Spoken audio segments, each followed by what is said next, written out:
চটজলদি অথচ আঙ্গুল চেটে খাওয়ার মতন রেসিপি লাগবে, তাহলে আজকের রেসিপিটা দেখে নিন। পুঁই শাকের ডাটা বাঁধে শুধু পাতাগুলো এরকম ঝিরিঝিরি করে আগে কেটে নিয়ে কালো বা হলুদ সর্ষে, পোস্ত, কাঁচা লঙ্কা, নুন আর হলুদ দিয়ে একটা ভালো থিক পেস্ট তৈরি করে নিতে হবে। কেটে রাখা শাকটাকে এই থিক পেস্টটা দিয়ে আর সর্ষের তেল সহযোগে ভালো করে মাখিয়ে নিতে হবে। পেস্টে নুন থাকায় শাক থেকে অনেক জল বেরোবে। 20-25 মিনিট হাতে সময় থাকলে ভাপাও করে নিতে পারেন। আমি কিন্তু চিংড়িটাকে আগে নুন হলুদে মাখিয়ে ভালো করে সর্ষের তেলে ভেজে তাতে কালো জিরে ফোড়ন দিয়ে ওই ম্যারিনেটেড শাকটাকে দিয়ে একটু ঢেকে ঢেকে রান্না করেছি নুন মিষ্টি সহযোগে।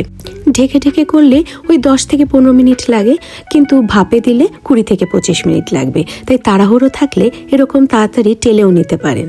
আপনারাও একবার বাড়িতে করে দেখবেন, আশা করি নিশ্চয়ই ভালো লাগবে। আর যদি ভালো লাগে কমেন্ট করে অবশ্যই জানাবেন। আজ আসি, বাই।